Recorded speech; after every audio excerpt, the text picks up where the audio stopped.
Semangat pagi Sobat Humas. Senang sekali kita dapat berjumpa lagi meskipun melalui virtual untuk menyaksikan sebuah acara yang dapat memberikan banyak hal yang menarik. Dan hari ini saya Neng Polwan akan memandu acara kita yaitu Podcast Polda Jatim.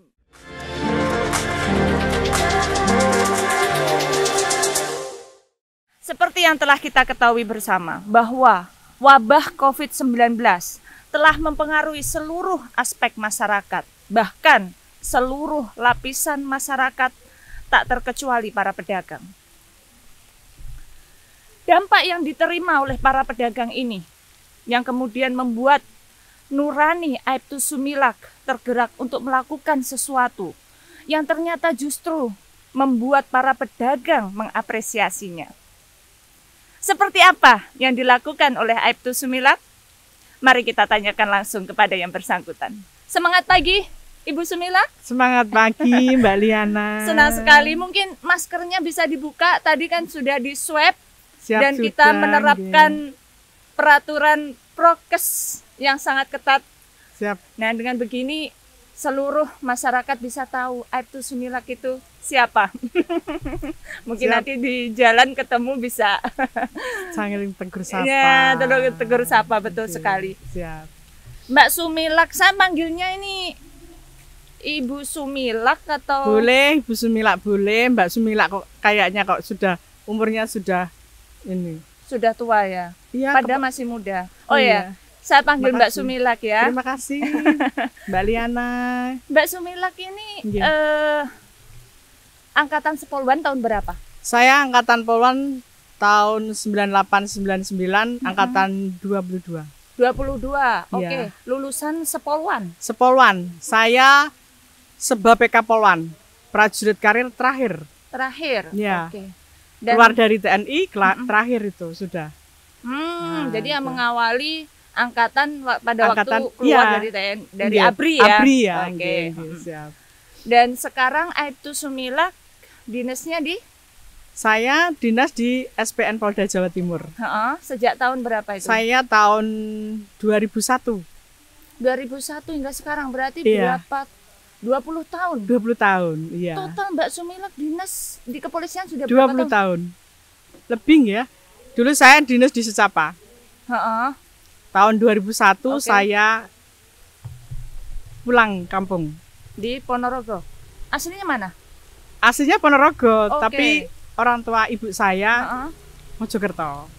Jadi keluarga saya pindah ke Mojokerto semua. Oke. Jadi selama 20 tahun dinas di Lemdik terus ya? Dan saya bangga. Siswa. Iya, saya bangga. Saya senang. Saya mencintai lembaga pendidikan. Karena bisa menyalurkan ilmu yang telah didapat pengalaman-pengalaman disampaikan, di-share kepada siswa. Betul. Yang itu termasuk generasi Polri ke depan. Betul. Saya memperoleh informasi, katanya Mbak Sumilat ini antri pasar. Antri atau mantri? Mantri pasar. Tadi yang saya dengar antri pasar. Antri pasar berarti lama di pasar menunggu gitu ya. Ini sebelum mengarah ke pertanyaan tentang mantri pasar, saya pengen tahu. Sebetulnya Mbak Sumilat ini sering berkeliling ke pasar, berkunjung ke pasar atau pedagang di pasar kok bisa menjadi mantri pasar? Iya, saya kebetulan rumah saya dekat Pasar Sawan. Pasar Pon ya, Pasar Pon Dusun Gelonggongan. Karena rumah saya dekat sekali dengan situ. Dan setiap hari itu kalau saya berangkat kerja itu mesti macet. Saya nggak bisa kalau lihat macet. Kalau pagi itu saya sama anak sekolah nih, anak-anak sekolah sama orang pedagang itu mesti rebutan jalan. Dari situ saya tergugah hati saya. Setiap kali pagi itu kalau saya lihat macet gitu, saya mesti turun dulu. Padahal saya mau apel pagi. Saya sempatkan nanti kalau sudah selesai di situ ada tukang parkir tapi tidak ngatasi, jadi saya harus turun tangan. Jadi begini, Sobat Humas, karena Mbak Sumilat ini setiap pagi sebelum tahun 2018 itu setiap pagi beliau selalu mengatur lalu lintas, arus lalu lintas di depan Pasar Pon itu yang sangat macet. Nah, akhirnya seluruh warga dan juga pedagang di pasar dan para pembeli di pasar, pokoknya pengunjung pasar itu akhirnya mengenal Mbak Sumilat. Terus akhirnya tahun 2018 sampean dipilih. Iya, dipilih sama warga dusun Glonggongan menjadi kepala pasar karena sebelum-sebelumnya itu banyak kehilangan Mbak dulu di dalam pasar itu. Pencurian itu diem, nggak ada yang laporan, nggak ada yang takut. Alasannya apa Mbak? Takutnya itu takut apa? Diancam sama pencurinya? Iya, karena di dalam situ dulu ada premannya. Oh gitu? Ada premannya. Jadi gini Mbak, pedagang itu dicuri, nggak berani lapor. Biasa gini, kalau sore itu kan naruh barang. Naruh barang tapi di depannya tokonya. Sayur gitu, sayur di depan toko. Nanti ditutup sama terpal. Oh nggak dibawa masuk? Belum. Bawa masuknya nanti malam. Biasanya naruhnya kan jam sore, jam 2 gitu ya? Enggak, sore itu jam 4, jam 5 naruh di depan toko. Hanya ditutup sama terpal, ditali, pulang. Pada saat habis maghrib, itu rawan-rawannya. Ya di situ saya harus selalu open. Alhamdulillah setelah saya diangkat jadi kepala pasar. Iya, saya dengar sekali seperti itu. Saya keamanan itu di situ kan ada yang jaga 2 orang. Setiap hari itu saya selalu APP mereka. Dan saya nggak mau tahu pasar dalam keadaan aman. Dengar saya ada yang kehilangan, nanti yang jaga itu nanti saya bilang milih lari atau milih push up setiap hari. Sampai pasar itu aman. Tapi sekarang alhamdulillah pasar itu sekarang aman. Sudah nggak ada lagi pencurian, kehilangan. Pulang dari kantor jam berapa Mbak? Saya kalau habis apel, saya pulang sebentar, mandi, sholat, balik lagi, cek plating makan. Plating makan siswa itu saya harus cek karena itu makannya siswa harus sesuai dengan porsi dari kesehatan mereka. Jadi kalau nggak cocok itu saya giling. Ini kurang nih, tambah lagi. Jadi gitu. Setiap hari saya begitu. Jadi menu makan siswa bagus, sudah sesuai, saya senang. Kalau sudah selesai sampai makan malam, selesai, sudah saya pulang. Pulang pun saya nggak langsung pulang, saya ke pasar dulu. Jam berapa saya pulang itu antara jam 7 sampai setengah 8. Oke. Maksudnya ke pasar dulu setengah 8, sampai saya nunggu yang jaga itu datang. Kalau sudah dia datang, sampai saya tunggu sampai jam 8, dia belum datang, saya ke dalam. Saya nggak mau nunggu. Kalau saya nunggu, berarti saya jadi orang yang ini kayak bloken banget, nyambut gawe kok gak gelem sing bener gitu. Jadi saya masuk sendiri ke dalam pasar. Kalau sudah di dalam pasar itu ya liku-liku nih Mbak. Kalau di dalam pasar hujan-hujan itu becek gak karu-karuan Mbak. Ya saya harus cek. Kan lampu nggak semuanya terang, ada yang gelap, pasti itu. Jadi motor itu saya masukkan lampunya itu ya dari sepeda motor itu Mbak. Itu gelap motor, Mbak ya? Iya, ada yang terang, ada yang gelap. Jadi kalau yang terang itu biasa, kalau yang tempat-tempat agak ini saya kasih terang. Jadi kalau yang terlalu gelap itu biasanya sama pedagang dia itu nyalakan sendiri. Pada saat jualan dia nyalakan, nggak jualan dia matikan. Sebagai kode kalau dia itu kalau jualan. Gitu. Tapi apakah nggak malah rawan Mbak kalau gelap gitu Mbak? Ya disitulah. Makanya sering saya kasih lampu, maksudnya lampu utama. Jadi nyentrongnya itu kan ada ada yang belok kan, itu kan nggak bisa semuanya. Tapi tetap saya kasih lampu. Biasanya yang nyalakan itu bakulnya sendiri. Yang jualan. Itu Mbak Mila tadi kan katanya di situ ada preman-preman itu. Ya. Itu Mbak Mila mengarahkan mereka gimana? Mereka saat ini masih di situ. Sekarang dia carakan untuk jualan. Premannya jualan. Iya. Sekarang jualan Mbak. Sekarang jualan dia. Sekarang jualan sayur. Dulu tuh sudah berhenti preman ya? Iya. Biasa gini. Dulu sebelum saya di situ, dia tuh parkir di dalam Malak. Di situ ada orang 2 parkir, yang satunya itu istilahnya kayak saya ini jadi kayak apa ya? Nanti orang gelem bayar ngomong aku gitu, bilang sama saya gitu. Kok bisa begitu? Saya bilang begitu. Kewajibannya kalau orang parkir itu kan, nah itu nggak usah digituin kan, dia kan sudah sadar sendiri dengan sendirinya. Setelah saya kasih tahu, saya memang agak susah-susah itu waktu tahun pertama. Saya selidiki latar belakangnya dia tuh apa. Ternyata dia tuh kepengen jualan tapi gak punya modal. Awalnya. Terus saya bilang lek gak duwe modal yo wis to, engko lak dapat modal. Gak harus ini pasti dapat modal. Betul. Dengan cara dititipi barang. Sayur, saya titip sayur. Wortel, gobis, kul itu, terus apa semuanya sayur lah dititipi. Yang jualin dia, yang preman tadi. Akhirnya dia dapat modal. Gitu ya caranya ya. Caranya begitu. Jadi sama pedagang itu nanti rukunan. Apa sayur yang harus saya bawa? Ini. Berapa jumlahnya? Berapa kilo?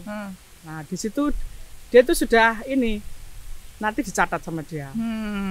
Jadi sekarang dia sudah jualan sendiri, sudah tidak lagi malah orang. Mbak, tahun 2018 itu kan Mbak Mila kan dipilih menjadi kepala pasar, mantri pasar ya. Kalau istilahnya di pasar pon ini pasar pon, itu milihnya voting atau langsung ditunjuk?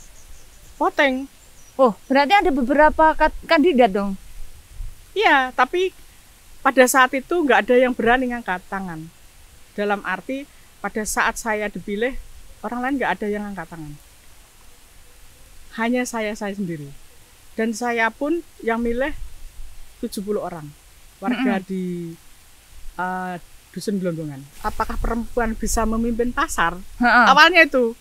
Mereka pesimis lah. Pesimis lah sama saya awalnya. Saya diem aja. Saya hanya bisa begini. Kalau saya bisa membantu orang, kenapa tidak? Pada saat itu pasar sakit.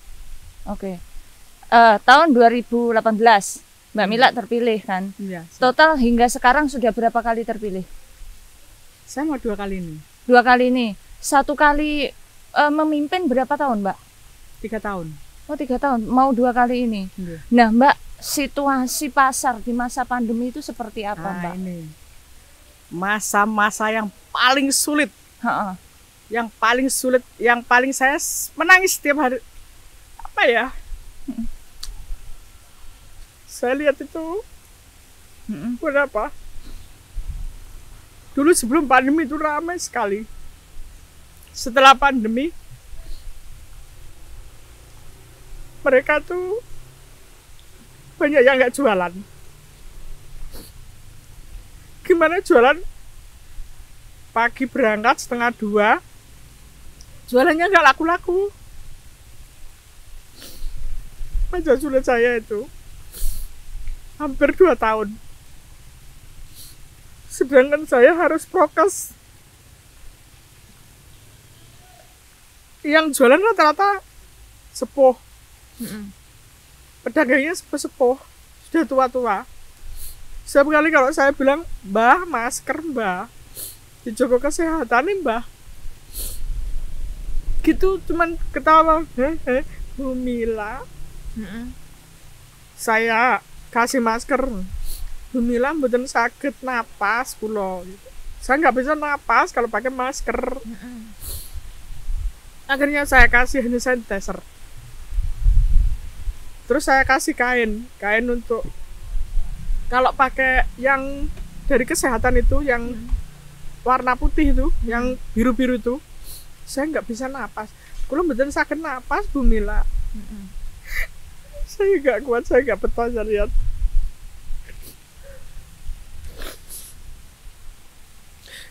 Jualannya bukan kok di atas itu, Mbak, di bawah. Di bawah itu setiap kali saya kasih hand sanitizer. Mbak, mungkin diulang apa di Astone diparingi hand sanitizer. Nggih Bu Mila, tapi kula mungkin nek damel masker nggih kula pelorot maksudnya diturunkan, dinaikkan. Gak bisa bernapas. Rata-rata pedagang di pasar pon ini tua-tua, sudah tua. Saya tuh bukannya saya Pak, jerit hati saya. Kalau sudah toko nggak buka gitu, mikir saya karena mereka Makannya dari situ. iya, makanya dari situ sampai utang-utang gitu mbak, utang-utang untuk ngidupin untuk hari ini, ngebon ke bakul-bakul sembako itu. Tapi alhamdulillah dulu itu ada untungnya dari dinas dari Kota Mojokerto gitu. Itu kadang ada yang ngasih sembako lewat pasar pon, kadang dari kelurahan itu ada. Malah saya awal-awalnya Infonya dari Pak Kapolres juga membantu juga ya, dari Pak Kapolres itu membantu, Polsek itu membantu. Susah mbak, saya pendam itu sebenarnya kayak gitu, saya pendam piye carane agar para bakul ini nggak putus asa gitu. Karena 2 tahun mbak. Karena mata pencahariannya dari jualan. Iya, pagi biasa saya patroli jam 2. Jam 2 itu biasanya itu di luar itu banyak orang yang ngeluarin kayak jualan di bawah gitu loh, mbak. Sepi mbak, gak ada yang jualan sama sekali. 1-2 itu pun bisa dihitung. Di dalam biasanya itu banyak, sepi selama 2 tahun saya terpuruknya itu 1,5 tahun, setengah tahun itu untuk pemulihan. Sekarang ini sudah pulih, alhamdulillah sekarang sudah pulih.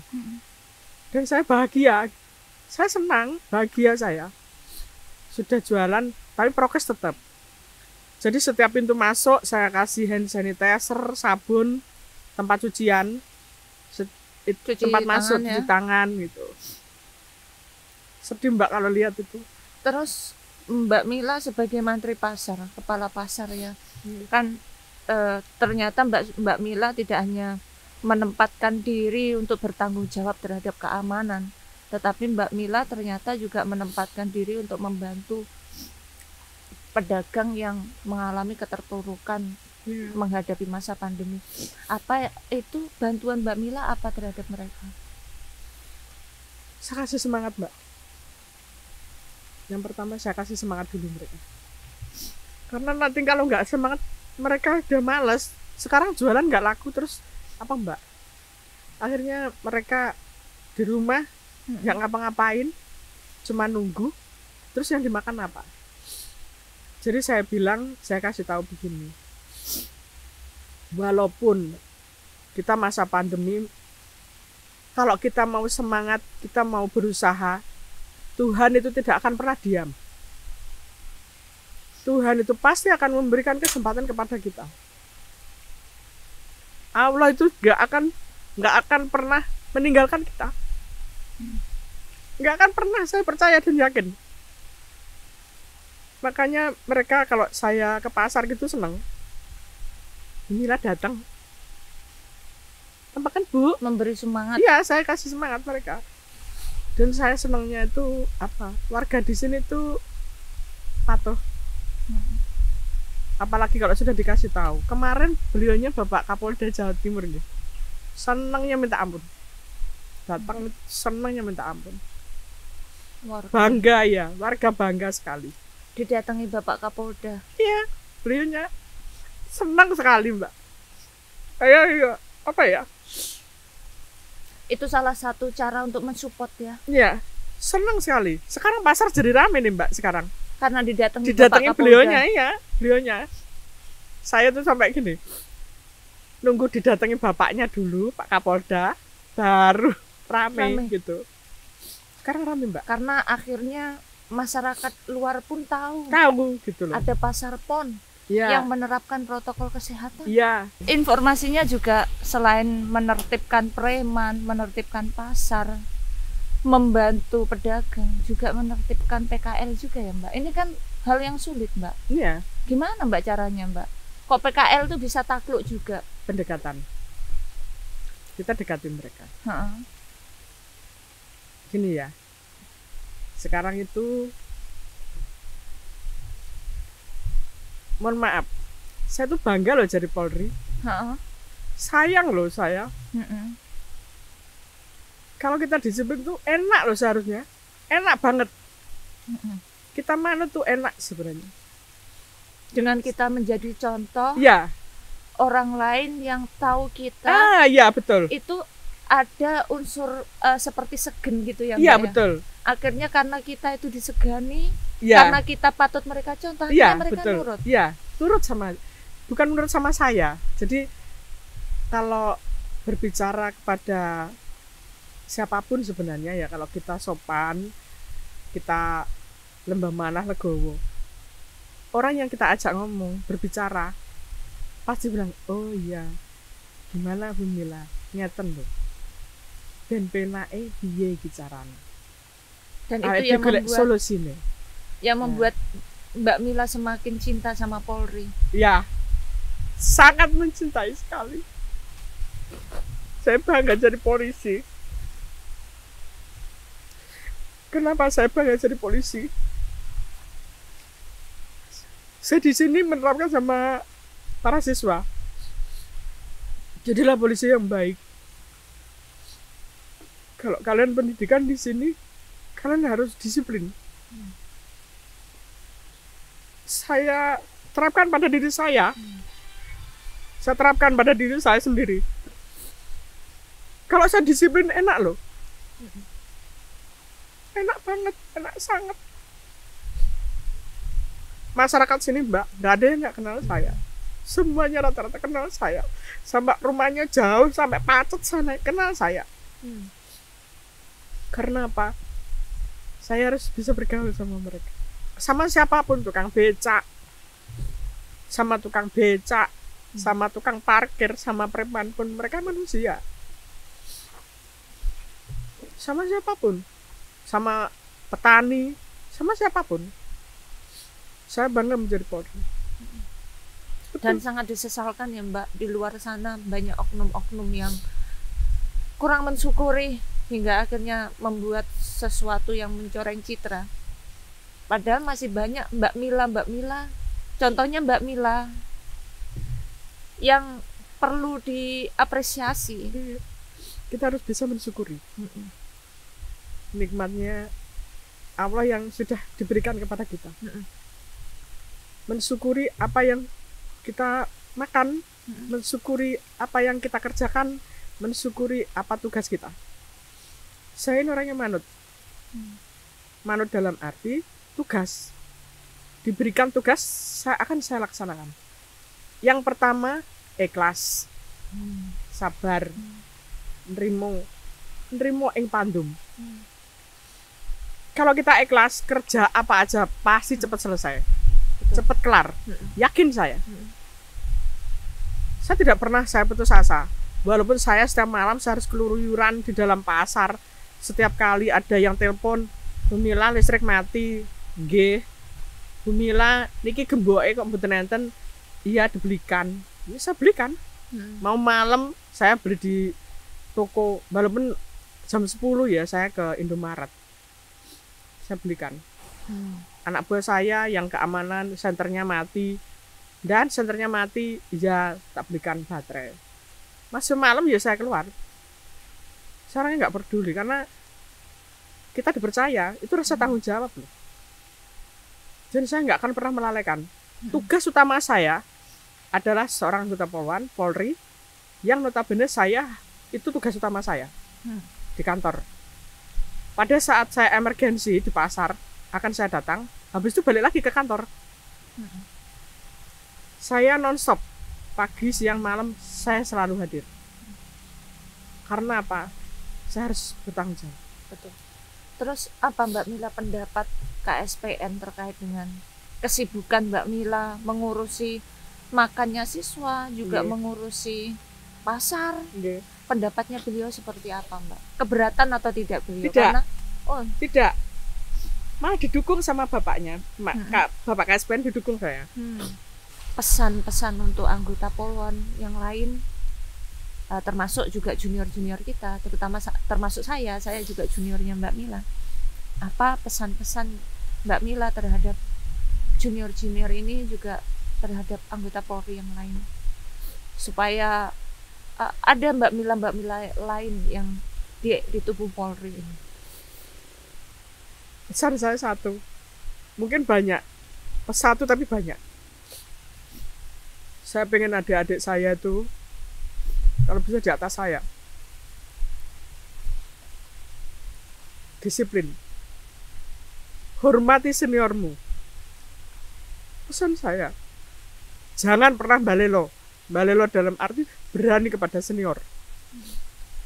Senior tidak pengen dihargai, tapi minimal itu adalah umurnya yang lebih tua. Jadi harus dihormati. Nggak pengen apa-apa, dikasih apa enggak. Cuman kalau bisa berprestasi. Berprestasi dalam hal yang positif. Contoh di dalam kedinasan, berlombalah. Minimal berlomba bukan untuk diri sendiri, tapi berlomba untuk institusi. Betul. Terutama kepada masyarakat. Masyarakat itu kalau kita baik sama masyarakat gak susah, Mbak. Ketemu disapa itu seneng. Jangan lihat wah saya polwan, jangan. Tapi justru karena kita polwan, kita sering menyapa mereka. Betul. Terus polwan bisa menjadi Babin Kamtimas. Intinya karena dipercaya ya, karena dipercaya masyarakat, terutama ya ini Mbak ya. Terutama di tempat Babin ini rata-rata kan Polki. Saya inginkan Babin Kamtimas itu polwan. Walaupun di tempat pelosok, polwan mampu. Karena naluri keibuan itu yang membuat polisi wanita lebih luas. Betul. Daripada polisi laki-laki. Masyarakat itu sebenarnya kalau lihat polwan itu senang. Apalagi kalau sudah di kampung-kampung gitu. Gak usah dikasih apa-apa, dikasih senyuman sama ibu polwannya senangnya setengah mati. Semoga ke depan banyak dari junior-junior Mbak Mila yang meneruskan Mbak Mila, bahkan semoga lebih baik lagi, ya, lebih tinggi lagi, seperti itu Mbak. Amin ya rabbal alamin.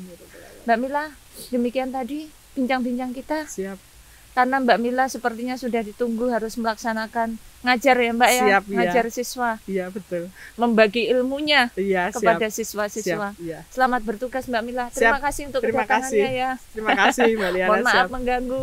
Terima kasih telah menyempatkan waktu. Terima kasih sama-sama. Baik Sobat Humas, demikian tadi bincang-bincang saya dengan Mbak Mila. Beliau adalah polwan yang ditunjuk oleh warga untuk menjadi mantri pasar atau kepala pasar. Dan ternyata di tangan beliau, pasar yang beliau pimpin yang dulunya ada premannya berubah menjadi pedagang. Dan banyak lagi hal-hal positif yang telah dari negatif kemudian menjadi positif yang telah diciptakan oleh Mbak Mila.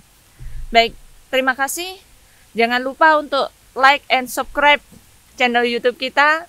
Sampai jumpa di episode berikutnya di acara yang tentunya akan menyajikan narasumber yang inspiratif untuk kita tayangkan. Baik Sobat Humas, terima kasih. Sampai jumpa. Matur sakalangkung tretan. Wassalamualaikum warahmatullahi wabarakatuh.